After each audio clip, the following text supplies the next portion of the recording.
Julian, can you just explain to our listeners what the process of conveyancing entails, and how does the title transfer to a limited company work from the legal perspective? Yeah, no, of course, Wakas. And I just follow up briefly on what Ashish mentioned, because this does have a legal element, so it's not perhaps quite as off the piece as you might think, but there are a number of legislative changes that particularly attach themselves to buy-to-let property investments all the time. It's a continuing developing area.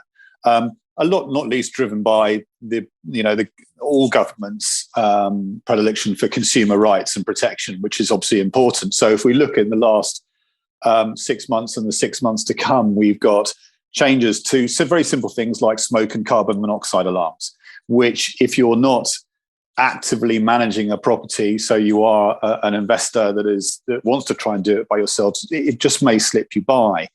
Things like the regularity of electrical installation condition reports that need to be done for tenanted properties. What is to come is the improvement in the energy efficiency of properties over time. That is at some point also going to require some elements of CapEx as properties improve over time. And if we look, backwards even a little bit further, the management of, for example, arrears processes with tenants, the moratorium on evictions and rent collection during the times of COVID, all of which are very different, very difficult for a singular investor to manage, which is why we're seeing generally in the market that there is an aggregation of or collective investments, not in the traditional collective investment scheme, regulated collective investment scheme style, but where you have a lot of single landlords going, there are too much for me to manage right now. I need to try and work out a way of holding myself responsible for my tenants, but in an aggregated format. So back to your question, Wakas, the conveyancing for a buy-to-let in many ways is no different from the conveyancing for a residential property for you or I who might buy with our family.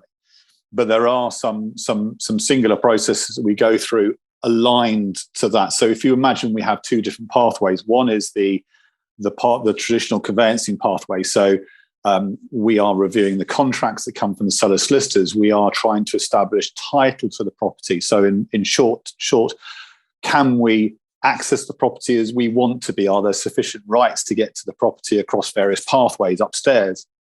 Can we use the property as we want to? So using a property as a buy-to-let is very different from using it as a residential, and there may be some restrictions on owner occupation. So we've got to make sure that is in place. Are there planning considerations for us to consider? All these things you would do irrespective of the pathway of conveyancing.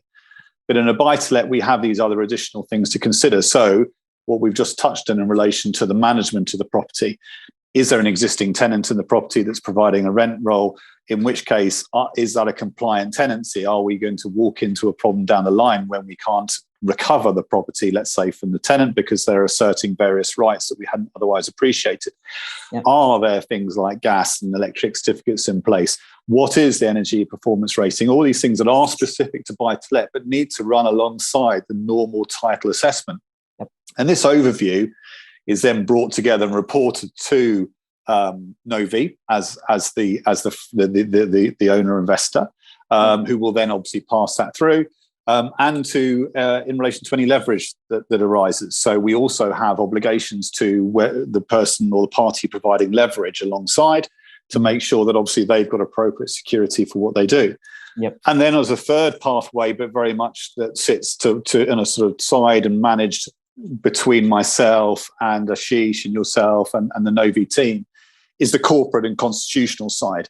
So making sure that the fractional ownership elements are established, we've got the appropriate constitutional agreements in place, that the constitution of each vehicle is enabled to receive leverage, and vice versa, that the party delivering the leverage is comfortable with the constitution of the company.